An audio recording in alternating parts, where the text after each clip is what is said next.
imin wanaagsan daawadayaal xilli kastoo ay idiin tahay soo dhowaada markan waxaan idiin haynaa muuqaal cusub oo ka duwan muuqaaladii hore baabajey oo arrin la yaab leh lagu sameeyey dhibaatooyin badanna wajahaya xilligan maxay tahay arrinta lagu sameeyey dhibaatooyinka uu wajahayasa maxaa qayb ka ah intaas iyo in ka badan ayaan idiin soo gudbin doonaa saaxiibayaal balse marka hore waxaan iga codsanaynaa in muuqaalkan aad falow dhahdaan siina sheer garaysaan idinkoo leeg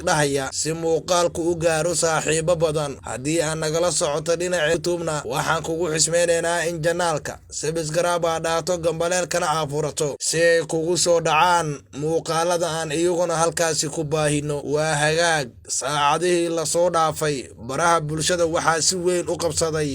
hadalhayn badanna ay ka dhalatay baabajey wareysi oo la yeeshay kuwiin qaawan hase yeeshee dhibaatooyin xoog leh ayaa iminka la soo dirsay baabajey dad baraha bulshada caanka ayaana u soo hanjabay xilligan wuxuu dhex muquuranayaa mawjado siyaasadeysan waxaana wacad lagu maray in hawada laga saari doono janaaladiisa kala duwan haddaba waxaan soo qaadan doonaa dadka falcelinada ka sameeyay baabajey iyo sidoo kale kuwa wacadka ku maray in markaasi barihiisa bulshada ay hawada ka saari doonaan wadaadka lagu magacaabo Shantaay ee baraha bulshada dhawaangalka ku ah ayaa baabajey diinta ka saaray waxa uuna ku tilmaamay in uu yahay nin gaal ah arrintaas oo ah mid aan ka fiirsasho lahayn iyo sidoo kale aad moodana in lagu fududaaday ayaa ka soo yeeray wadaadka lagu magacaabo Shantaay baabajey dhibaatadaas oo dhan waxa uu u marayaa gabadha lagu naaneyso tan ugu dhaqanka xumbaraha bulshada ee kuwiin qaawan wareysigii oo la yeeshay xaalka baabajey iminka saaxiibayaal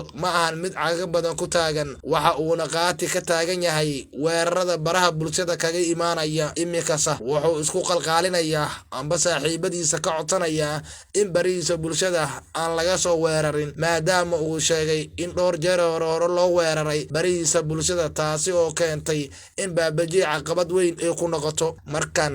lama oga baabajey sida uu kaga baxsan karo saaxiibada baraha bulshada falcelina kala duwan ayaa ka dhalanaya wareysigii oo la yeeshay gabadha lagu magacaabo kuwiin qaawanta oo ka sheekeysay xaaladaha ganacsiga jirka iyo sidoo kaleeto hay'adaha ay la xiriidho iyo waxyaabaha ku sababay in markaasi iyadoo dhaqan xumaha baraha bulshada ay soo gasho baabajey ayaa ku dhiirigeliyay gabadhan in ay hore u sii socoto dhiirigelinta oo u sameeyay gabadhan ayaana waxa ay sababtay in carab badan ay ku abuurto dad badan oo baraha bulshada isticmaalo xilligaansa baabajey waxa uu ka qowmameenayaa in wareysigaasi oo la yeeshay kuwiin qaawan oo baraha bulshada caanka ah haddaba daawade baabajey wuxuu la kulmayaa hanjabaadyo kala duwan ma habboon tahay xilligan in baabajey loo hanjabo maxaase la gudboon baabajey in uu raaligelin bixiyo iyo in kale haddaba aragtidiina noogu reeba qaybta hoose ee faallada waadna ku mahadsantihiin dhammaantiin daawashada muuqaalkan ee noo sheer gareeya.